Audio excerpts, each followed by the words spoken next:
नमस्कार, मैं हूं यश खुराना। स्वागत है आपका प्राइम टाइम डिबेट में।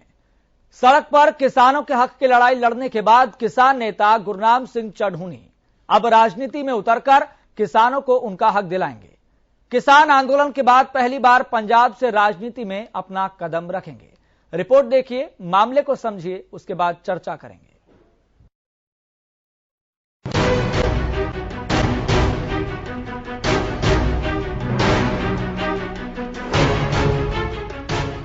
किसान आंदोलन में देश की राजनीति से दो हाथ करने के बाद किसान नेता गुरनाम सिंह चढ़ूनी ने राजनीतिक अखाड़े में उतरने का फैसला कर लिया है। सड़क से किसानों के हक की लड़ाई लड़ने के बाद राजनीति में बदलाव लाने के मकसद से संयुक्त संघर्ष पार्टी का ऐलान किया है। साडे देश के नीतिकारां ने पूंजीवाद नूं बढ़ावा देंदे होए पूंजीपतियां दे पक्ष दीयां नीतियां बनाईयां ने, आम गरीब बंदे दी पक्ष दी नीति नहीं बनाई।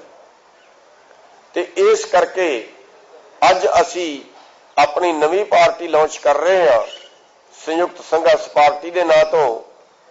ते साडा मकसद जिहड़ा होएगा वो राजनीति नूं शुद्ध करना है, चंगे लोकां नूं अगे लियाउणा है, माड़े लोकां नूं, भ्रष्ट लोकां नूं, उन्हां नूं जिहड़े देश नूं लुट रहे ने, जिहड़े देश नूं दी पॉलिसी बड़े पूंजीपतियों के पक्ष दे विच बना रहे ने, गरीबां नूं लुटण दी पॉलिसी बना रहे ने, उन्हां लोकां नूं राजनीति तो बाहर करांगे। किसान नेता गुरनाम सिंह चढ़ूनी का कहना है कि उन्होंने राजनीति को शुद्ध करने के लिए पार्टी बनाने का फैसला किया है। देश की राजनीति में बदलाव की जरूरत है। साथ ही उन्होंने कहा कि हमारी पार्टी धर्मनिरपेक्ष पार्टी होगी। 2022 में संयुक्त संघर्ष पार्टी के जरिए गुरनाम सिंह चढ़ूनी पंजाब से अपने राजनीतिक करियर की शुरुआत करेंगे। जिहड़ी ओह काम करे ते अज तो साडी पार्टी का नाम संयुक्त संघर्ष पार्टी होएगा। इस तो थल्ले आपां जिहड़ा 2022 का इलैक्शन है पंजाब का वो लड़ांगे। पंजाब तो शुरुआत है ते अगे जिवें जिवें भी तुहाडा सहयोग मिलता रहेगा उवें उवें आगे बढ़ते जाएंगे। आपको बता दें कि पंजाब में अगले साल विधानसभा चुनाव है, जिसको लेकर किसान नेता गुरनाम सिंह चढ़ूनी पूरी तैयारी के साथ राजनीतिक अखाड़े में उतरेंगे। ऐलान करने से पहले उन्होंने बताया कि पार्टी के एजेंडे पर उन्होंने जमकर होमवर्क किया है। राजनीति प्रदूषित हो गई है, इसे बदलने की जरूरत है। पूंजीवाद को बढ़ावा देने वाले नीति निर्माताओं, पूंजीपतियों के पक्ष में नीतियां बनाई जा रही हैं। आम आदमी, गरीबों के लिए कुछ नहीं किया गया।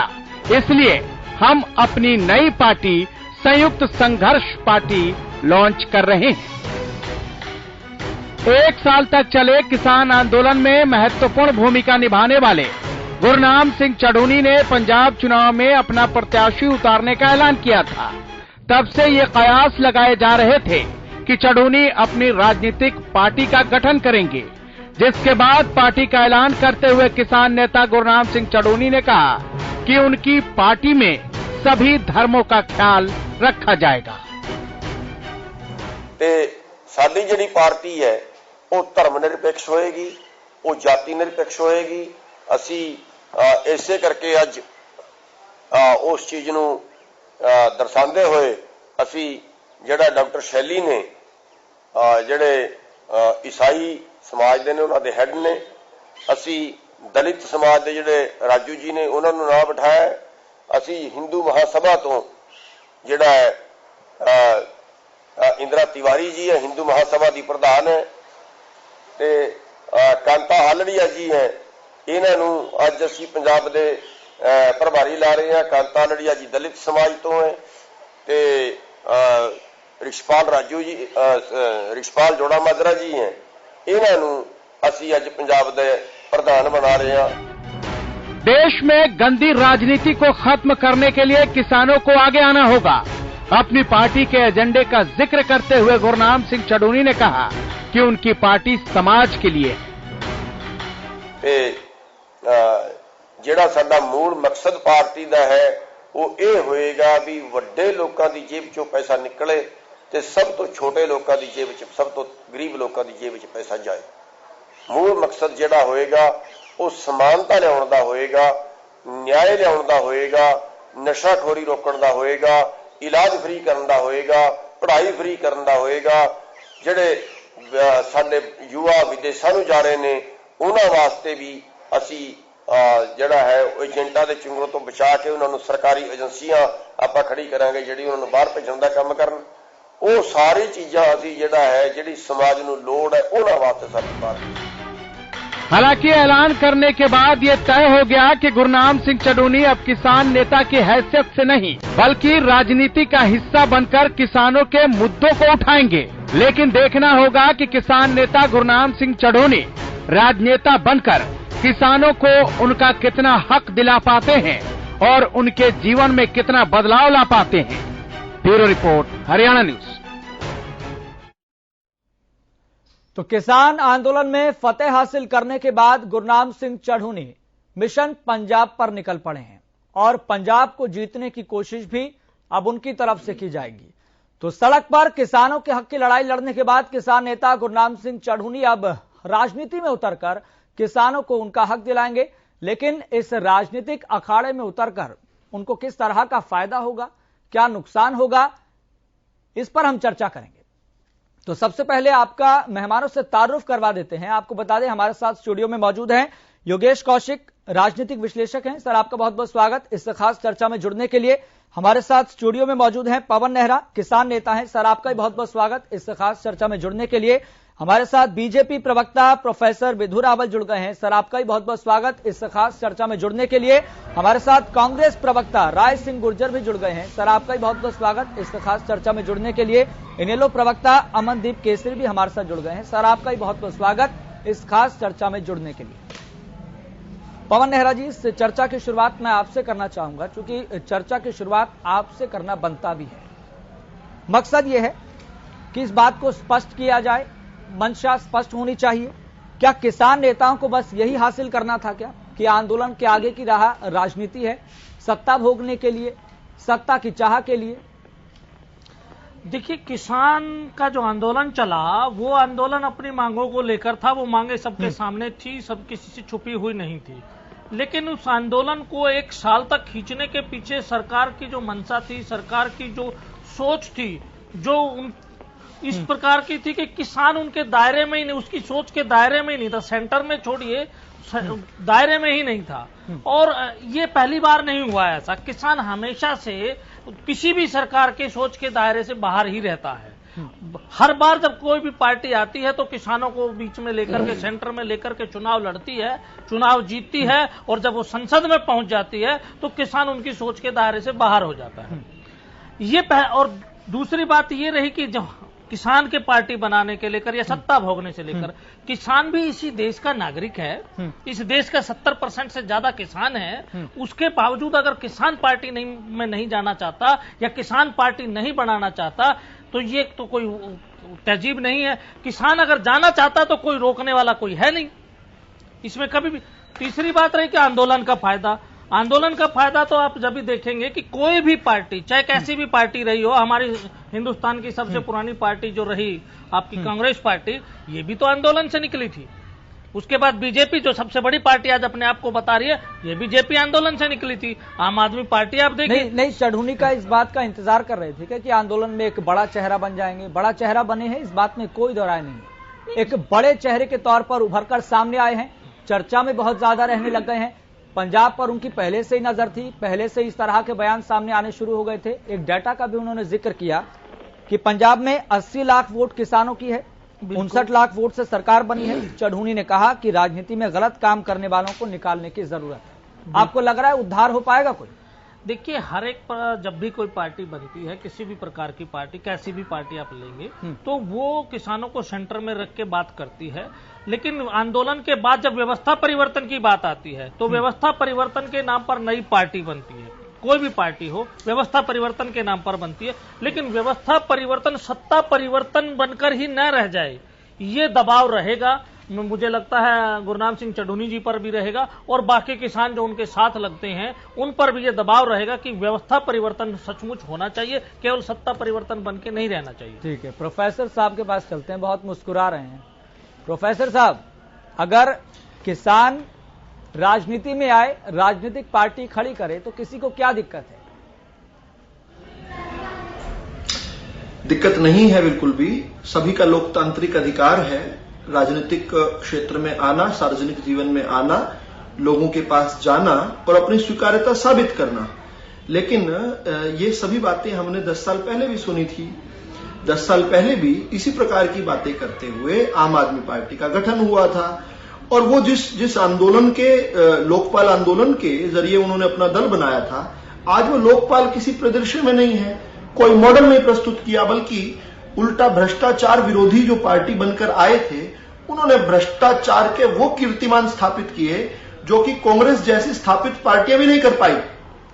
कांग्रेस जैसी स्थापित पार्टी जो भ्रष्टाचार का दूसरा नाम है, वो भी इतने बड़े कांड नहीं कर पाई जितने केजरीवाल ने दिल्ली के अंदर कर दिए। और ऊपर से इत्र से बेशर्मी ऐसी कि वो एक मॉरल हाई ग्राउंड लेकर खड़े होते हैं। लेकिन खैर, आज की अगर चर्चा की बात करें, गुरनाम सिंह चढ़ूनी जी ने एक पार्टी की घोषणा की है, स्वागत है उनका, लेकिन उन्हें कम से कम, मैं किसान हूं तो उस नाते से मुझ जैसे किसानों को बहुत सारे सवालों को उत्तर जरूर देना पड़ेगा। उन्हें यह बताना पड़ेगा कि उन्होंने किसानों को ठगा क्यों, उन्होंने किसानों को बदनाम क्यों किया। 1 साल से किसानों को बदनाम किया गया, एक के बाद एक इनके गुर्गों ने जो काम किया उससे किसान को बदनामी झेलनी पड़ी है, मेरे जैसे सामान्य किसान को भी झेलनी पड़ी है, बहुत सारे किसानों को इनके एक एक कुकर्म की हमें बदनामी झेलनी पड़ी है। तीसरा, उन्हें बताना पड़ेगा कि ये आंदोलन के जरिए जो उन्होंने किसान का नुकसान किया, कृषि सुधार कानूनों को वापस करवाकर किसानों को 20 साल पीछे ले गए ये वापस, और अभी ड्रैकोनियन लॉज जो पिछले अंग्रेजों के समय से चले आ रहे थे, उसके अंदर एक सुधार करने की एक बड़ी पहल की गई थी, हिम्मत की गई थी, उसके विरुद्ध जो आंदोलन खड़ा किया, उससे किसानों को जो नुकसान हुआ, उस नुकसान की भरपाई कौन करेगा? इन सवालों के तो उत्तर उन्हें देने ही पड़ेंगे। ठीक है, इन सवालों का उत्तर लेंगे। पवन नेहरा जी तैयार रहिएगा। जी बिल्कुल। राय सिंह गुर्जर जी, किस तरीके से आप देख रहे हैं? कांग्रेस तो मुझे लगता है कि खुश होगी, या फिर भीतर खाने से थोड़ा बहुत परेशान भी होगी कि ये क्या हो गया। हमारी तो पंजाब पर पहले से नजर है, लेकिन किसान आंदोलन के बड़े चेहरा बने गुरनाम सिंह चढ़ूनी, जिनकी वोटों पर नजर है, खासतौर पर किसान वोट पर, कि वो किसानों के एक बड़े मसीहा बन गए हैं, तो किसान उनको वोट दे देंगे। यस जी, देखिए, कांग्रेस एक ऐसी उदारवादी दुनिया की सबसे बड़ी पार्टी है जो हर प्रकार की विचारधाराओं को, विभिन्नताओं को राष्ट्रीय समावेश पे इस माहौल में स्वीकार करती है। हमने पहले भी कहा है कि हम लोकतंत्र की मजबूती के लिए चुनाव में 75 में किसान चाहे कोई सा वर्ग हो, सबकी भूमिका होनी चाहिए। दूसरी बात, जो भाजपा के प्रवक्ता मेरे मित्र जिस प्रकार से अपनी भाषा को, शालीनता को लांघते हुए बातें कर रहे, देखिए, कांग्रेस वो पार्टी है जिन्होंने स्वतंत्रता आंदोलन के दौरान जो भाजपा के और संघ के जो इनके विचारक रहे, जो विचारक रहे हैं, उन्होंने जब तिरंगे का अपमान किया, जब 1942 के भारत छोड़ो आंदोलन का विरोध किया, और नहीं, आप बीच में मत बोलिए, आप बिल्कुल गलत बोलते हो, आप बीच में मत बोलिए, मैं आपके बीच में नहीं बोला हूं, आप सुनिए मेरे दायरे से। राय सिंह जी, मैं बीच में नहीं बोलूं। राय सिंह जी, बिल्कुल आप बीच में मत बोलिए, अभी अभी शुरुआती वक्तव्य है, शुरुआती वक्तव्य है, एक एक करके। राय सिंह जी, निवेदन, आप पहले बात सुनिए, आपको भरपूर समय मैं दूंगा, सभी को भरपूर समय मैं दूंगा, लेकिन एक एक करके बात यस जी, ये गलत बात नहीं प्रोफेसर साहब, आप बीच बीच में टोका टाकने क्या आपने भारत छोड़ो आंदोलन नहीं किया? क्या गौर से हमने सम्मान किया, हमने सम्मान किया। भारत छोड़ो आंदोलन में क्रांतिकारी है, हमारे विचारक संगठनों ने अपने अपने घरों में शह दिया। महात्मा गांधी जी ने उसका आंदोलन किया, हमारा महात्मा गांधी ने प्रशंसा की। करके अपनी बात, मुझे आवाज डाउन करवानी पड़ेगी, आवाज डाउन करवानी पड़ेगी। इतिहास सब जानते हैं, एक एक करके आपके विचारों के इतिहास सब जानते हैं, इतिहास जानते हैं कि सरकार अंग्रेजों की करते थे। आप अंग्रेज आपको सत्ता सौंप कर गए थे, अंग्रेज आपको सत्ता सौंप कर गए थे। क्या चाहते हो आप? भगत सिंह की फांसी के लिए, भगत सिंह की फांसी पर भारत की सेना को विश्व में भेजा था आप लोगों ने। Subhash Chandra Mountbatten, lady Mount Mountbatten के साथ क्या संबंध थे पंडित जवाहरलाल नेहरू के? बताइए। नकल करके अपनी ड्रेस बनाई। ठीक है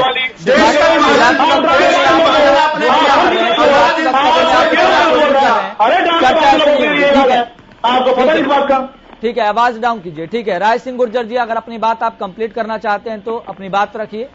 शोरगुल और हो हल्ले में चर्चा नहीं हो सकती, सीधी सी बात। देखिए यश जी, ये इस प्रकार की समाज की प्रक्रिया इनको सिखाया जाता है। जब इनकी पोल खुले, जब इनका चेहरा, जब इनका छदम चेहरा, भगोड़ा चेहरा और यहाँ पर दिशा पे दिशा पर बात हो रही है तो इनकी प्रकार स्क्रिप्ट उठा रहे हैं। अरे आप ये स्क्रिप्ट कहाँ से उठा रहे हैं? ठीक है, आवाज डाउन कीजिए। ठीक है, आवाज डाउन कीजिए। ठीक है, आवाज डाउन कीजिए। अमनदीप के पास चलेंगे। ठीक है, अमनदीप जी के पास चलेंगे। अमनदीप जी, किस तरीके से आप देख रहे हैं, क्या स्वागत करते हैं संयुक्त संघर्ष पार्टी का? जी देखिए यश जी, जिस तरह से ये पार्टी बनाई गई है, ये एक पंजाब के चुनावों के लिए पार्टी बनाई गई है और भारत के संविधान के अनुसार, भारत के कानून के अनुसार किसी भी व्यक्ति के कोई अधिकार है, कोई पार्टी बनाना है, कुछ भी है, तो हम उसका कोई विरोध नहीं करेंगे। उनका अधिकार है, उनका हक है, वो पार्टी बना सकते हैं, वो कुछ भी कर सकते हैं। जो कानूनी दायरे में रह करके वो करेंगे, हम उनका कोई विरोध नहीं कर सकते इस बात को लेकर के। लेकिन मुझे लगता है वो पार्टी उन्होंने शायद केवल मात्र अभी पंजाब के लिए बनाई है और अभी समय के साथ आज मैं ये भी आपके माध्यम से बताना चाहूंगा कि शायद कोई पंजाब का चैनल इस बात पर डिबेट नहीं कर रहा होगा, लेकिन हरियाणा के चैनल इस बात पर डिबेट कर रहे हैं कि गुरनाम चढ़ूनी जी ने पार्टी बना दी है। ऐसी पार्टियां लगातार लोकतंत्र में बनती आई हैं और आगे भी बनती रहेंगी। लेकिन मैं आपको बात याद दिलाना चाहूंगा, शहीद आजम भगत सिंह कहते थे, उन्होंने विरोध क्यों किया आजादी का अलग तरीके से लेने के लिए? वो यही कहते थे कि अगर यही तरीके से आजादी हमें मिलेगी जैसे कांग्रेस चाहती है, इस तरीके से अगर हम आजादी लेंगे तो असल में आजाद हो नहीं पाएंगे। तो जो ये बात गुरनाम चढ़ूनी जी कह रहे हैं कि पार्टी बनाने से ही सब समस्याओं का हल हो जाएगा, वो हमें लगता है कि अतीत में नहीं है। असल में व्यवस्था परिवर्तन करना पड़ेगा, केवल मात्र पार्टियों से नहीं। और अभी उनको बहुत सारे एजेंडे अपने क्लियर करने पड़ेंगे। अभी मुख्यमंत्री का चेहरा कौन होगा, कौन नहीं होगा, और अगर वो ये मानते हैं कि किसानों के वर्ग के वो एकमात्र चेहरे हैं, मुझे लगता है उसके ऊपर संयुक्त किसान मोर्चा ने काफी स्पष्ट उनको सस्पेंड भी किया था इसी बात के ऊपर। और लगातार से संयुक्त किसान मोर्चे की जो बाकी सभी दल हैं, उनका बड़ा स्पष्ट सा रुख है। उन्होंने यहां तक कहा कि हम गुरनाम सिंह चढ़ूनी की पार्टी का विरोध करेंगे, लेकिन अगर किसी व्यक्ति को अपनी पार्टी बनाना चाहता है तो वो बनाने का बिल्कुल उनको अधिकार है। हमने लगातार देखा, हरियाणा न्यूज के माध्यम से भी सुना कि पिछले ऐलनाबाद के चुनाव के अंदर आपके माध्यम से हमें पता लगा गुरनाम सिंह चढ़ूनी वहां प्रचार करने आए और उन्होंने कहीं प्रचार में इस तरह की बातें कही कि वो कांग्रेस को समर्थन कर रहे थे, लेकिन किसानों ने वहां पर कांग्रेस की जमानत जब्त करा दी। तो ये सब अभी समय के गर्भ में है। उन्होंने पार्टी पंजाब के लिए बनाई है, पंजाब के क्या मुद्दे होंगे, क्या वो बात रखने जा रहे हैं पंजाब की, तो काफी सारी चीजें हैं। मुझे लगता है कि एक हरियाणा के संदर्भ में देखते हुए इंडियन नेशनल लोकदल की तरफ से हम किसी भी तरह से किसी व्यक्ति के अधिकार को ये नहीं कह सकते कि वो गलत है। अगर वो पार्टी बनाना चाहते हैं तो पार्टी बनाए वो। ठीक है, ठीक है। योगेश कौशिक जी के पास चलती हैं। योगेश कौशिक जी, क्या चढ़ूनी के ऐलान के बाद हुए किसान आंदोलन का विजन और मकसद क्या भटक गया है? मैं अभी 2-3 बातें करना पसंद करूंगा यहाँ पे। जी, नंबर 1, ये कोई नई बात नहीं है। 1951 के अंदर जब चुनाव होना था तो किसान मजदूर प्रजा पार्टी एक बनाई गई थी और उसके संस्थापक थे जीवत राम कृपलानी जी। ठीक है, उन्होंने चुनाव लड़ा। चुनाव लड़ना चाहिए, चुनाव सबका अधिकार है। लेकिन अब जो इस पार्टी के बनने की बात है, इससे जो मुझे डर है, जो कि विदु जी ने अपनी बात को कोट नहीं किया, इन्होंने जब हमारी किसानों पे डिबेट हुआ करती थी तो ये एक बात कहा करते थे, स्पेशली मैं विदु जी की बात कर रहा हूं क्योंकि वही बैठे हैं चैनल पे अभी। वो एक बात कहा करते थे कि इस जो भी ये हो रहा है, इसके पीछे लोगों का राजनीतिक और अपने अपने एजेंडाज हैं। तो उनकी एक बात ये साबित कर दी उन्होंने। बिल्कुल, नंबर 1। नंबर 2 बात मैं करता हूं कि सारे किसान नहीं मिले हैं।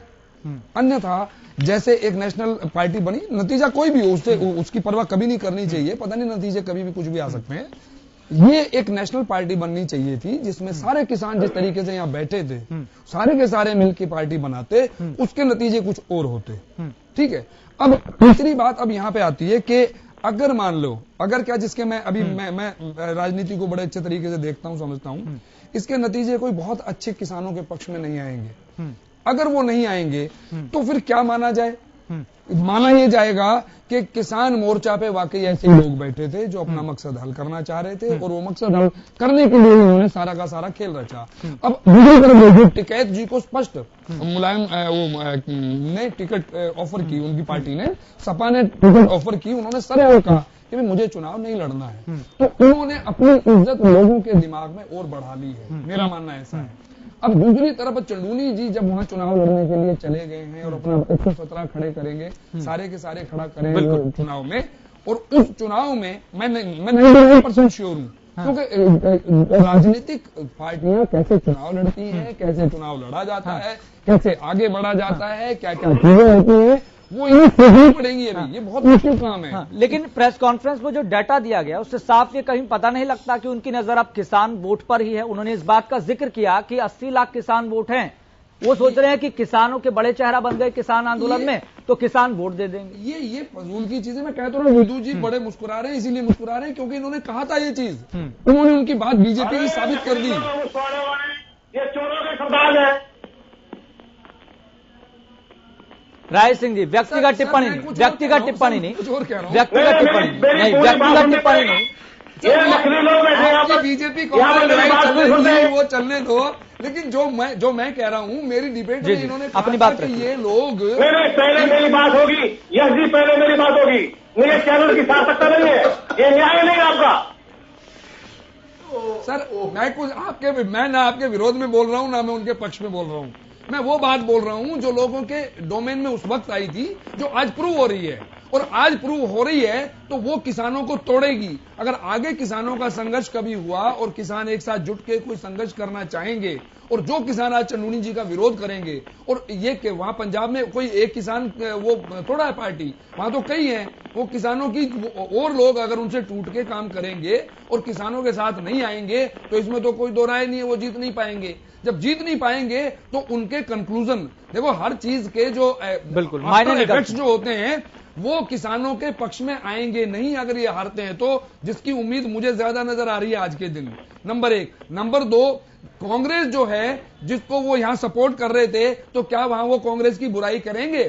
अगर अब आप लोग ये भी कह देंगे फिर आप क्यों, इनका तो बीजेपी कांग्रेस का तो ये चलेगा ना दाव कि जी ये तो बीजेपी ने खड़े कर दिए ये लोग, तो ये चीजें आप लोग करोगे, आपके चुनाव के ये प्रचार में ये चीजें रहेंगी। लेकिन वो अपना जो दम दिखाना चाह रहे हैं, हार जीत अलग चीज होती है, अगर उन्होंने एक बहुत सॉलिड दम दिखाया, चाहे वो सीट ना भी जीत पाए तो भी ये मान लिया जाएगा कि किसान मजबूत है। लेकिन अगर वो दम नहीं दिखा पाए तो फिर ये कहा जाएगा कि ये जो संघर्ष हुआ 1 साल, इसमें ऐसे ही लोग मौजूद थे। मेरा कहना ये है, राजनीतिक तौर पे तो आपकी लड़ाइयां चलेंगी, राजनीतिक पार्टी होती है। मैंने बताया ना 51-52 में चुनाव लड़े थे, इनको कुछ हासिल नहीं हुआ था और कांग्रेस से स्प्लिट करके ही आए थे कृपलानी जी, उन्होंने अपनी पार्टी बनाई थी, इन्हें कुछ हासिल नहीं हुआ था। तो राजनीतिक दल होता है, कांग्रेस भी तो इनके साथ थी। अभी जो ये आप लोग इनका जो संघर्ष हुआ उसमें, तो क्या कांग्रेस इनके साथ रहेगी अब, या ये कांग्रेस के साथ आएंगे, या कांग्रेस इनको कोई सीट देके कहीं? ठीक है, राय सिंह गुर्जर जी जवाब दीजिए।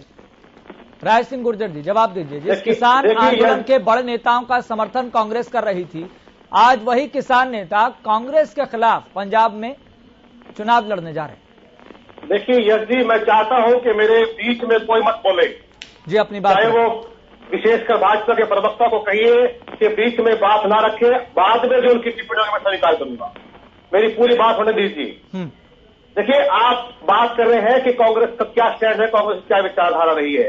हमने कहा है कि लोकतंत्र में हम इस प्रकार के सभी मुद्दों को, सभी विचारों को स्वीकार करते हैं कि भारत विभिन्नता का देश है, इसमें सबके विचारों का, चाहे वो वोट के माध्यम से, चाहे वो चुनाव के माध्यम से, कुछ किसी प्रकार का है, हम उसका स्वागत करते हैं। लेकिन हम नहीं चाहते जिस प्रकार से, क्योंकि हमने उस दौर को, हमारा इतिहास देखिए आप, स्वतंत्रता आंदोलन में जिस प्रकार जो लोग जो आज सत्ता की बात कर बैठे हैं वो लोग जिन्होंने स्वतंत्रता आंदोलन में तिरंगे का अपमान किया, 65 वर्ष तक जिन्होंने तिरंगे को आरएसएस के मुख्यालय पर नहीं लड़ाया, वो लोग जिन्होंने भारत छोड़ो आंदोलन में अपने मुखपत्र पर लिखा था कि हम भारत छोड़ो आंदोलन में शामिल नहीं होंगे, वो लोग जिन्होंने सुभाष चंद्र बोस के खिलाफ अपनी मुहिम को चलाकर उनकी आजाद हिंद फौज को अपनी निक्कर अपनी ड्रेस के माध्यम से उनकी शालीनता को, उनकी वर्दी को कमजोर करने का प्रयास किया, जिन्होंने बंगाल में मुस्लिम लीग के साथ मिलकर पहली सरकार बनाई, उन लोगों को भी जब आजाद देश हुआ हमारा, पंडित जवाहरलाल नेहरू ने दिखाई उतार का बड़ा दिल दिखाया। सरदार वल्लभ भाई पटेल ने कहा कि आरएसएस के लोग जो है वो देश को तोड़ेंगे जो सत्ता में आएंगे, लेकिन पंडित जी ने कहा नहीं, ये सुधर सकते हैं, इनको मौका दो। और तब से लेकर आज तक ये पार्टी आगे बढ़ी है, हमने स्वीकार किया सरकार के विचारों को। रही बात 2014 में, 2014 में देखिए आप यश जी, किस प्रकार भाजपा के आडवाणी जी, गडकरी जी, स्वर्गीय सुषमा जी और जेटली जी अन्ना हजारे को लेकर आए, किरण बेदी को लेकर आए। आपने सवाल क्या पूछा था इनसे? आपने सवाल इनसे क्या पूछा था? इन्होंने जन लोकपाल का आंदोलन चलाया और आप गवाह हो चीज के, सुषमा स्वराज जी का वो संबोधन, वो नृत्य, जेटली जी के वो लगातार वहां पर बैठना और आडवाणी जी का वो मौन व्रत और गडकरी जी की पदयात्रा। नहीं, जो कांग्रेस किसान नेताओं का किसान समर्थन कर रही थी, राय सिंह गुर्जर जी, राय सिंह गुर्जर जी तर्क तो सुनिए। उसमें से निकला राय सिंह गुर्जर जी, आपको इतिहास रखकर आ गए, याद करके आ गए, सुन भी लीजिए। जो कांग्रेस किसान नेताओं का किसान आंदोलन का समर्थन कर रही थी, उसी में से किसान नेता गुरनाम सिंह चढ़ूनी कह रहे हैं पंजाब में युवा परेशान है, बेरोजगार है, पंजाब गर्त में चला गया है। यश जी, जहां तक आपने जो बात की घटने की, मैं डॉक्टरेट हूं राजनीति विज्ञान में, मुझे लगता है कि नहीं, अच्छी बात है, अच्छी बात है सर, अच्छी बात है, लेकिन बात सुन तो लीजिए। किसी भी मुद्दे पर बात कर सकते हैं, ये आप अपने शब्दों को वापस लीजिए। पहली बात, राय सिंह गुर्जर जी बात सुनना भी सीखिए ना। दूसरी बात, किसी भी मुद्दे पर कोई भी आंदोलन, किसी भी सरकार विचारधारा, किसी भी ड्रामेबाज लोगों को, पागल लोगों को, विश्वासघाती लोगों की, राजनीतिक लोगों को कभी भी लेकर आओ, हम उनको दंगा करेंगे। ये सवाल क्या पूछकर जवाब क्या देते हैं? वही मिलेगा जवाब। ठीक है राय सिंह गुर्जर, जो मैंने सवाल पूछा उसका उत्तर आपने नहीं दिया। ठीक है प्रोफेसर साहब बहुत मुस्कुरा रहे हैं, शुरुआती वक्तव्य से प्रोफेसर साहब बहुत मुस्कुरा रहे हैं। ठीक है राय सिंह जी, आपके पास रही बात पंजाब की, रही बात पंजाब की, पंजाब में जिस प्रकार से चढ़ूनी जी का आंदोलन होगा, ये चुनाव में भाग लेंगे। हम चाहेंगे कि लोकतंत्र में सबको वोट मांगने का अधिकार है वाले। देखते हैं पंजाब में तय है, कांग्रेस की सरकार फिर बन रही है और भाजपा के लोगों की जमानत जब्त होगी। ये अमरिंदर लगाने देते थे, ठीक है राय सिंह जी, ठीक है। आज कैप्टन अमरिंदर के सामने पड़े हैं, ठीक है, ये वो लोग हैं दगाबाज। राय सिंह जी, सर आपके ये आपके पक्ष में रहेंगे चंदूनी जी या आपका नुकसान करेंगे? देखिए, चढ़ूनी जी की विचारधारा, उनका चुनाव का तरीका अपना होगा, उसमें हमारा कोई रोल नहीं है, क्योंकि वो किसान आंदोलन की सफलता जो निकली है, उन्होंने मोदी जैसे तानाशाह को झुकाया है, उन्होंने आंदोलन से प्रेरित होकर उत्साहित है, हो सकता है उनके विचार क्या हो जाने। इलाहाबाद में चुनाव होता है तो गुरनाम सिंह चढ़ूनी कहते हैं कि बीजेपी के खिलाफ प्रचार करने के लिए किसी के साथ भी आ जाएंगे और कांग्रेस के लिए प्रत्यक्ष और अप्रत्यक्ष रूप से उन्होंने प्रचार किया था। लेकिन आज देखिए, समय का हेरफेर आप देखिए, पंजाब में जा रहे हैं, पार्टी का गठन कर दिया है, अब कांग्रेस के खिलाफ इस तरह के बयान दे रहे हैं कि पंजाब में कांग्रेस ने तो कुछ किया ही नहीं है। ठीक है राय सिंह जी, प्रोफेसर साहब बहुत मुस्कुरा रहे हैं। प्रोफेसर साहब, अपने शुरुआती वक्तव्य से आप बहुत मुस्कुरा रहे हैं। प्रोफेसर साहब को बीमारी है, आपको डर नहीं है क्या? नहीं, प्रोफेसर साहब जिद्दी बच्चे होते हैं, वो हंसते हैं पीटने के बाद। राय सिंह जी देखिए, अपनी इस डिबेट में मैं इजाजत नहीं दूंगा कि आप व्यक्तिगत टिप्पणियां करें। ठीक है प्रोफेसर साहब, ठीक है प्रोफेसर साहब, भारतीय जनता पार्टी को डर नहीं है क्या? राय सिंह जी अगर जो है अपनी नाराजगी दूर कर चुके हों तो ठीक, नहीं तो और कुछ कहना चाहें वो भी कहिए, मैं सुनने को तैयार हूं। देखिए, इस प्रकार से विदु जी ये राष्ट्रीय चैनल है, प्रतिष्ठा इनकी भी है और आपकी भी है, आपकी आदत है बीच में बोलने की। बात शुरू नहीं हुई, आप तुरंत कह देते हैं अरे इतिहास आपने पढ़ा नहीं है क्या, 1942 के बाद ये गिले शिकवे डिबेट के बाद कर लीजिए। मुझे और भी गेस्ट के पास जाना है राय सिंह जी, मुझे और भी गेस्ट के पास जाना है, इस तरीके से चर्चा नहीं चलेगी। आप मानते नहीं इसको? अब बात तो सुन लीजिए, बात तो सुन लीजिए प्रोफेसर साहब, अपनी बात सुनाइए। देखिए इन्होंने अपने बात में बहुत सारी ऐसी आपत्तिजनक चीजें कही हैं जिसका अगर मैं उनका उल्लेख करूं तो आपकी डिबेट डिरेल हो जाएगी। एकदम झूठी बातें, इतिहास से परे की बातें। भाई साहब राय सिंह जी, अब आप बोल रहे हैं, अब आप बीच में बोल रहे हैं भाई साहब। मैं आपकी हर बात को समझता हूं। राय सिंह संयम का पाठ पढ़ा रहे हैं और खुद उसका पालन नहीं कर रहे हैं। सुन तो लीजिए, सुन तो लीजिए, सुन तो लीजिए सर, सुन तो लीजिए। प्रोफेसर साहब अपनी बात रखिए। देखिए आपने बड़े महत्वपूर्ण सवाल खड़े किए थे, उन सवालों का राय सिंह जी ने नहीं जवाब दिया, मैं देता हूं जवाब। गुरनाम सिंह चढ़ूनी कोई राजनीतिक क्षेत्र के लिए या चुनावी राजनीति के लिए कोई नया नाम नहीं है।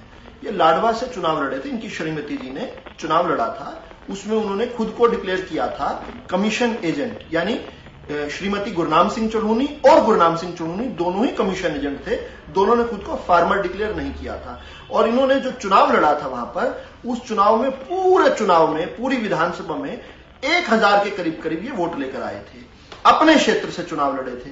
वो ऐसा हुआ क्यों था? क्योंकि इनकी वहां पर जो रेपुटेशन है अपने खुद के क्षेत्र में, वो ये है कि ये किसानों को बार बार मिल मालिकों, जो गन्ना मिल मालिक हैं, उनके पास जाकर गिरवी रख देते थे, उनको बेच देते थे, उनका सौदा कर देते थे, बहुत बुरी रेपुटेशन रखते हैं। खैर, इसके बावजूद भी लोकतंत्र का तकाजा है कि वो अपनी पार्टी बना सकते हैं। लेकिन मेरा उनसे एक छोटा सा सवाल है, वो चंदा इकट्ठा करने के लिए उन्होंने आंदोलन के अंदर जो अपने काम किए, वो उस समय भी चंदा इकट्ठा करना उनकी मंशा थी। आज जो पार्टी बना रहे हैं उसकी कोई प्रासंगिकता नहीं रहने वाली, वो भी चंदा इकट्ठा करने के लिए है। लेकिन एक छोटा सा सवाल का जवाब तो उनका बनता ही है। अपनी राजनीतिक महत्वाकांक्षा के लिए उन्होंने जो 700 मासूम लोगों की जो जान ली है, ऐसा वो खुद बताते हैं, ये फिगर 700 की फिगर उनकी दी हुई है, जो 700 मासूम लोगों की लाशों पर खड़े होकर वो एक अपनी राजनीति करना चाहते हैं, अपनी पार्टी बनाना चाहते हैं।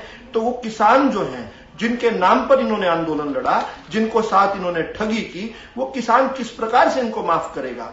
इन बातों का तो अब सार्वजनिक जीवन में आने के बाद तो जवाब देना पड़ेगा। अब से पहले तो केवल सवाल पूछते थे, अब सवालों का उत्तर देना भी पड़ेगा। मैं तो इतनी बात कहना चाहता हूं कि जो अपने इन्होंने बरगलाकर जिस प्रकार से आंदोलन खड़ा किया, किसान का नुकसान किया आंदोलन के रिजल्ट से, और उससे पहले इस आंदोलन के दौरान जो है अपनी जिद में 700 से अधिक लोगों की, मासूम लोगों की, उन परिवारों के अंदर से जो लोग गए हैं, उनका जवाब कौन दे? ठीक है, ये सवाल ले लेते हैं। हमारे साथ पवन नेहरा के लिए इन्होंने उनका सवाल ले लेते हैं। ठीक है प्रोफेसर साहब, सवाल ले लेते हैं। चढ़ूनी के पार्टी ऐलान के बाद हुए किसान आंदोलन के मकसद और विजन को क्या चढ़ूनी ने भटका कर रख दिया है? 700 किसानों की जान गई, जान उन्होंने दी, पार्टी ये खड़ी कर रहे हैं, नजर वोट बैंक पर है। मैं एक एक करके सभी सवाल जो हमारे साथियों ने उठाए उनके भी और आपके सवाल का भी जवाब दूंगा। पिछले वक्तव्य में प्रोफेसर साहब ने बड़ा बढ़िया सवाल उठाया था कि आम आदमी पार्टी जो आई उन्होंने भ्रष्टाचार फैलाया, ये किया। तो इसका मतलब ये तो नहीं कि आने वाली सारी पार्टियां ऐसा करेंगी, क्योंकि जब मुझे लगता है जब बीजेपी को बनाया गया होगा, या जो भी इससे पहले जनसंघ था, जो भी पार्टियां थी, उनका भी शुरुआत में तो यही विचार रहा होगा कि ऐसा करेंगे, ऐसा नहीं करेंगे। लेकिन बाद में वो भी उसी भेंट में चढ़ गए जिसमें कांग्रेस थी। और आज अगर आम आदमी की बात करते हैं तो वो भी मैं नहीं कहना चाहता, किसी पार्टी विशेष पर मैं जाना नहीं चाहता हूं। तो ये जरूरी नहीं है कि एक पार्टी फेल होगी तो सारी फेल होंगी, ये मैं बता देना चाहता हूं। दूसरा, किसान आंदोलन को बदनाम करने की बात। किसान आंदोलन को बदनाम किसानों ने नहीं किया, चढ़ूनी जी ने नहीं किया, अभी तक भी नहीं किया है। मैं तो ये कहूंगा अभी तक भी नहीं किया, आगे का मुझे नहीं पता क्या होगा, लेकिन अभी तक भी नहीं किया। किसानों को बदनाम करने का काम बीजेपी के प्रवक्ताओं ने, उनके कार्यकर्ताओं ने, उनके नेताओं ने किया है। उनको कभी खालिस्तानी बता करके, कभी पाकिस्तानी बता करके, कभी नहीं, हमने नहीं बताया, हमने नहीं। सुन लीजिए सर। तीसरी बात है कि पार्टी का विरोध, जो कल की बात थी, जो कहा जाता है कि पार्टी का बनाने का विरोध, राजनीति में आने का विरोध किसान आंदोलन के नेताओं ने, संयुक्त किसान मोर्चा के नेताओं ने किया। ये बिल्कुल आपकी बात बिल्कुल सही है, उन्होंने विरोध किया, लेकिन वो जरूरी नहीं है वो उस समय की पर्टिकुलर समय की स्ट्रेटेजी हो सकती है कि भाई उस वक्त अगर हम ये डिक्लेयर करते हैं तो उसका सरकार के लोगों पर, सरकार पर, प्रधानमंत्री जी पर, गृह मंत्री जी पर उसका विपरीत असर पड़ सकता है। संभव है ऐसा हुआ हो, उसका ये भी फर्क पड़ता है। तीसरी जो आगे बात इन्होंने कही कि हरियाणा, जो हम इन्होंने के बात करी कि हरियाणा में जो है कांग्रेस है, बीजेपी, ये हर जगह पे हर बार ये कहते रहे कि हारेंगे जीतेंगे। भाई साहब, हारती तो बीजेपी भी आई है, 40 सालों से हार रही थी, अभी तो 10 सालों में तो कुछ करा है। उससे पहले कहाँ थे? 2-4 सीट लेकर के बैठे थे, वो भी समय था एक भी सीट नहीं थी। तो हारना जीतना कोई बड़ी चीज नहीं है, उसमें भी आएंगे। अगर हारेंगे तो जीतने पे भी आ सकते हैं, ये कोई बड़ी बात नहीं है। तीसरी बात है जो सर ने उठाई कि भाई अगर कांग्रेस जो है, कांग्रेस के साथी जो हैं, जो किसान आंदोलन में शामिल थे, जो किसान हैं लेकिन कांग्रेस के साथ संबंध रखते हैं, वो हमारे साथ आएंगे कि नहीं आएंगे। मैं ये कहना चाहता हूं, कांग्रेस वाले पता नहीं क्या कहेंगे इसके लिए, लेकिन अगर एसएसपी जो नई पार्टी बनी है, अगर ये मजबूत परिस्थितियों में दिखती है और व्यवस्था परिवर्तन करने की तरफ बढ़ती है, तो मैं समझता हूं कि कांग्रेस कोई नहीं, बाकी सभी पार्टियां जो सचमुच देश के लिए कुछ करना चाहती हैं। गुरनाम सिंह चढ़ूनी ऐसी कौन सी व्यवस्था परिवर्तन कर देंगे जो इतने लंबे समय से तजुर्बेदार पार्टियां रही है वो नहीं कर पा रही, लेकिन गुरनाम सिंह चढ़ूनी आएंगे, सारी व्यवस्था पलट के रख देंगे, परिवर्तन कर देंगे, रोजगार दे देंगे, महंगाई कम कर देंगे। यही तो पंजाब के मुद्दे हैं। मैं सारी की बात कभी भी नहीं करता कि सारी चीजें एकदम से नहीं हो सकती हैं, ये बिल्कुल सही है, लेकिन उनको कम करने की अगर मंशा हो। अभी आप देखेंगे पेट्रोल और डीजल के भाव कहां तक पहुंचे हुए थे, लेकिन किसी ने उस पर कभी कम करने की कोई मंशा नहीं दिखाई। जबकि एक दो जैसे ही चुनाव हारे तो उनको थोड़ा कम करने की मंशा उनमें दिखी और उन्होंने उस पर रेट कम किए। वो तो ये मैं कहना चाहता हूँ कि मनसा सही होनी चाहिए। ठीक है, अगर इनकी मनसा सही रहती है, ठीक है, मैं गारंटी नहीं दे रहा हूँ कि उनकी मनसा होगी, ठीक है, लेकिन अगर भविष्य में मनसा सही रहती, मंशा तो पहले शुरुआत में पता लग गई थी क्या थी। ठीक है, क्या वो डिक्लेयर कर सकते हैं कि मैं एमएसपी जो है वो दूंगा? नंबर 1, जो कि मुझे मैं गणित के हिसाब से जानता हूँ बड़ा मुश्किल काम है, बहुत मुश्किल। नंबर दो बात करता हूँ मैं, क्या वहां पे जो गोडाउन्स बन चुके हैं बड़े बड़े अडानी के, बिल्कुल, क्या उनको बहुत बड़ा पॉइंट है, उखाड़ के फेंकवा देंगे? ये इसका जवाब पूछ लो आप। हाँ, ये महत्वपूर्ण है। मैं देता हूं। वो एमएसपी देंगे या नहीं देंगे, या देंगे तो कैसे देंगे, कैसे नहीं देंगे, ये अभी तो पार्टी बनी, अभी तो बच्चा पैदा हुआ है, अभी से उसका नामकरण और वो भविष्य में क्या बनना चाहेगा, क्या करना चाहेगा, वो पूछना चाह रहे हैं आप। वो कैसे करेगा? तीसरी चीज, अडानी के जो बना दिए, अंबानी के जो बना दिए, उनको अगर वो आते हैं सरकार में तो उनको मैं समझता हूँ इलीगल तरीके से तो उखाड़ना गलत होगा, क्योंकि वो भी हमारे देश के नागरिक हैं, बिजनेसमैन हैं, उन्होंने भी पैसा लगाया है और वो पैसा अकेला उनका नहीं है, हमारा लगा हुआ, बैंकों से लोन लेके लगाया हुआ है, तो वो नहीं डूबना चाहिए, उसको लीगल तरीके से किस तरह हटाया जाएगा, सोचने वाली बात है। ठीक है योगेश जी, अपना पॉइंट रखिए, फिर उसके बाद एक जो मैं चंदूनी जी को बड़ा ध्यान से सुन रहा था, चंदूनी जी ने प्रॉपरली ये इस जाति के हैं, ये इस जाति के हैं, ये इस जाति के हैं, ये इस जाति के हैं, ये इस जाति के हैं, ये इस धर्म के भी बोलने चाहिए थे। जबकि हम बीजेपी से ये उम्मीद करते हैं हमेशा कि ये जाति की या धर्म की बात क्यों करती है। बिल्कुल, हम किसी भी राजनीतिक दल से ये उम्मीद करते हैं कि वो धर्म और जात की बात ना करे, लेकिन आपने आते ही पहले ही मंच पे आपने सबकी जातियां गिनवा दी। इसका मतलब ये है कि मेरे साथ सारे जाति कांग्रेसी कॉकटेल बोलते हैं। तो ये चीजें अगर उन्होंने कांग्रेसी कॉकटेल बोलते हैं, तो इसका मतलब ये है कि इन लोगों कांग्रेसी कॉकटेल बोलते हैं। धर्मनिरपेक्ष बोलो।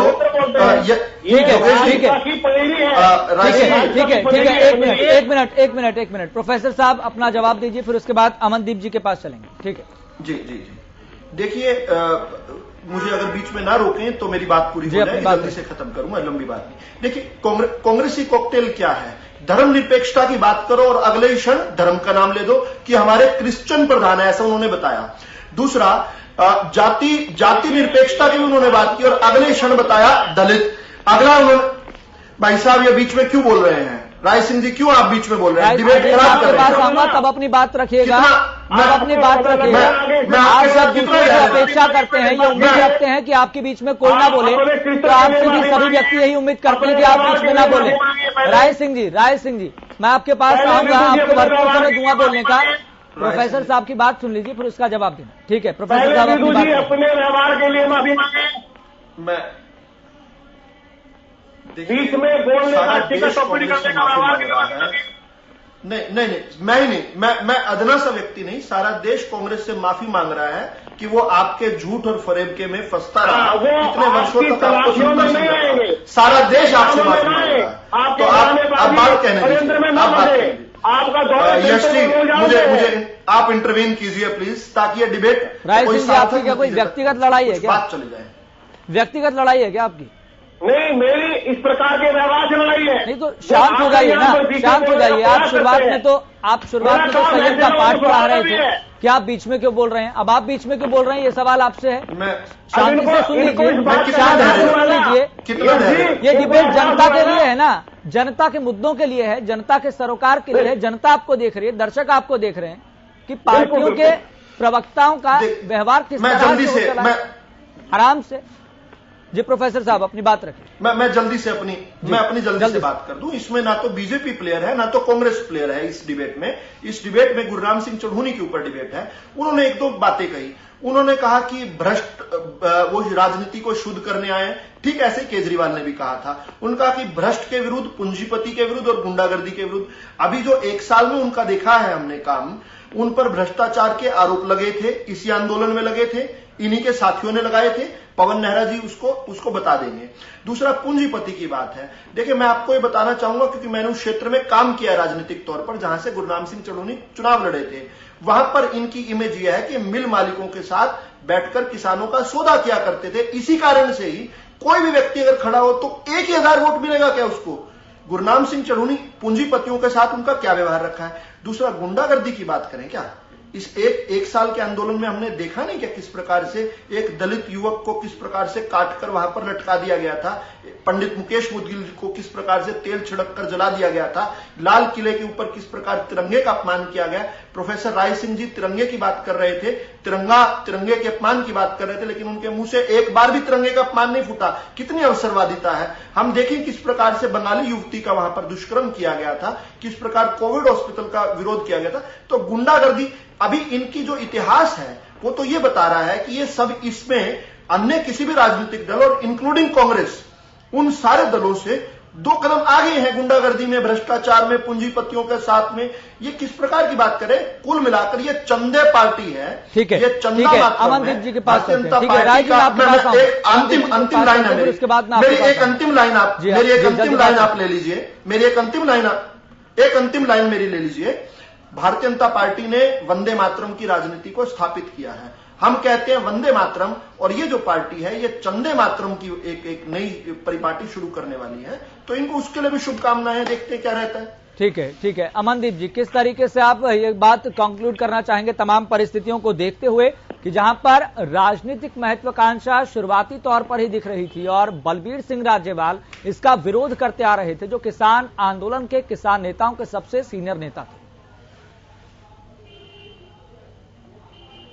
जी यश जी, देखिए, किसान आंदोलन के शुरुआत में ही किसानों ने एक वायदा में, देखिए मैं आपको बता दूं, इन सभी किसान नेताओं से लिया था कि ये चुनाव नहीं लड़ेंगे, और उसका असर कहीं ना कहीं आज भी ये है, देखने को मिलता है कि जब गुरनाम चढ़ूनी कहते हैं कि मैं चुनाव नहीं लड़ूंगा, वो वायदा किसानों ने इसीलिए लिया था कि आप राजनीति नहीं करेंगे, और सभी पार्टियों से जो संबंधित किसान थे सभी ने सहयोग किया, और वो भी इसी कारण से किया था कि किसी एक जाति विशेष, एक पार्टी विशेष का आंदोलन नहीं, पूरी किसान कौम का, मजदूर कौम का आंदोलन है। उनके साथ जो अन्याय हो रहा है उसका आंदोलन है।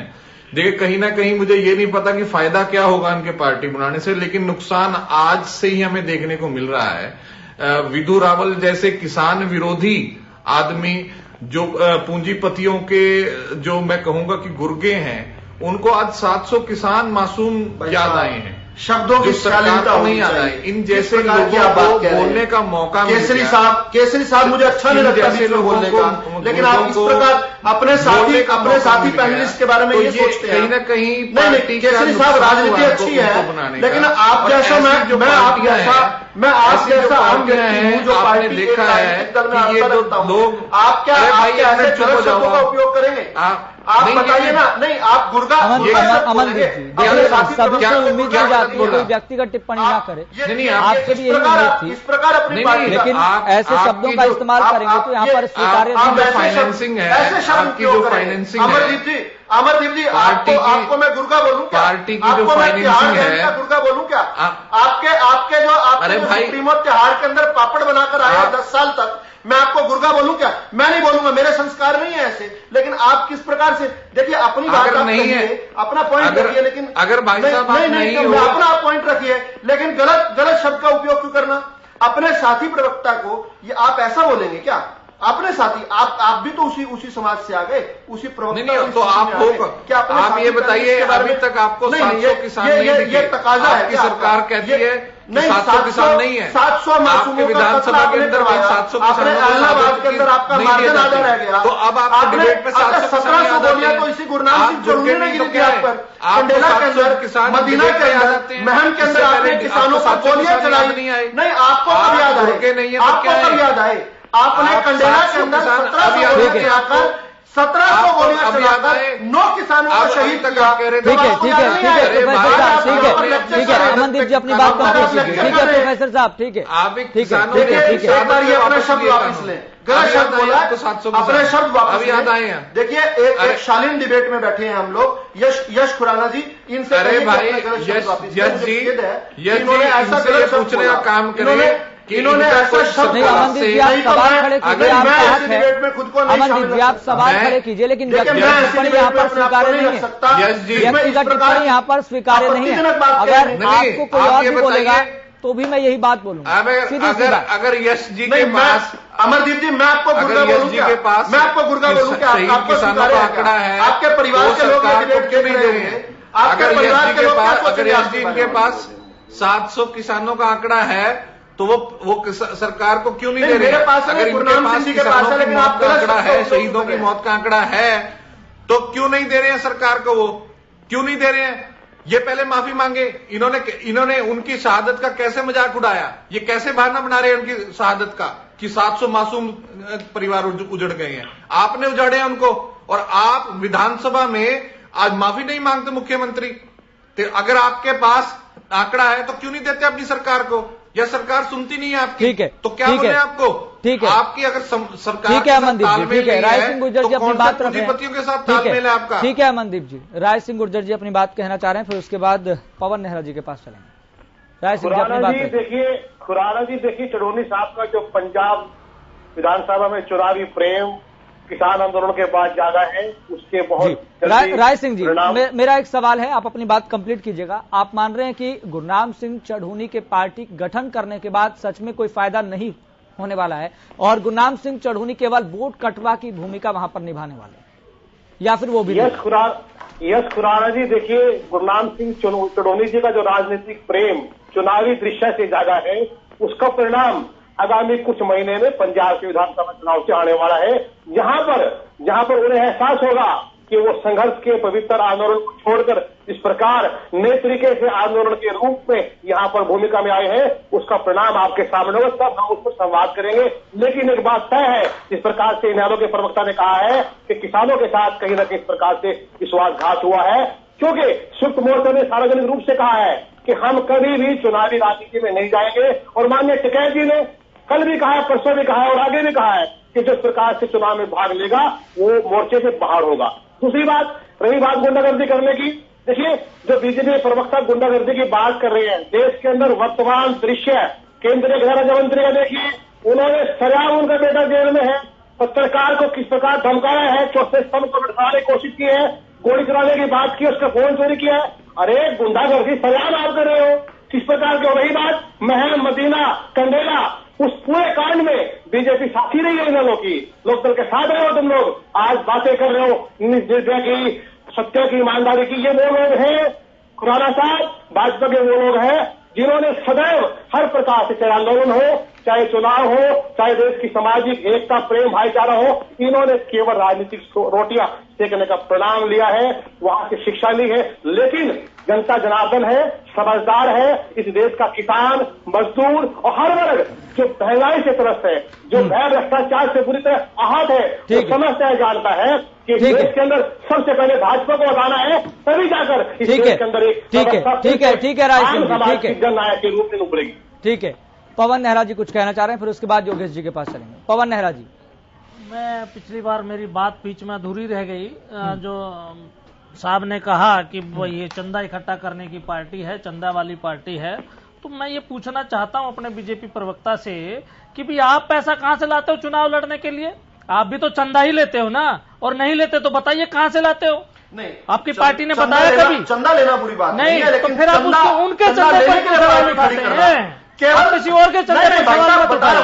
चंदा लेना सुन लीजिए सर, सुन लीजिए, फिर जवाब दीजिएगा, फिर जवाब दीजिएगा। तो मुझसे जवाब मुझे लगता है, चलिए मैं आपका ये तुरंत दे दूं, चंदा लेना गलत नहीं है, लेकिन चंदा लेने के लिए पार्टी खड़ी करना, केवल चंदा इकट्ठा करने के लिए, ये गलत है। चलो भविष्य के गर्त में है, मुझे लगता है भविष्य में पता चलेगा कि वो सिर्फ चंदा लेने के लिए पार्टी है। ऐसी हिंदुस्तान में अभी भी बहुत पार्टियां जो सिर्फ चंदा 2 नंबर के पैसे को 1 नंबर में कन्वर्ट करने के लिए बनी हुई है। इनके मुताबिक पूंजीपतियों के लिए भविष्य के गर्त में है। रही गुंडागर्दी की बात तो मुझे लगता है कांग्रेस प्रवक्ता ने बता दी है, और उससे पहले सरकार की गुंडागर्दी हमने देखी थी जब रोड खोद दिए गए थे। अभी तक भी वो मुझे लगता है वो ब्रेकर जो है ना लगे हुए हैं वो तोड़ने के लिए, वो गुंडागर्दी वो भी हमने देखी थी। नहीं, आपको निरंकुशता करने देते, ठीक है, दिल्ली के आम जनता को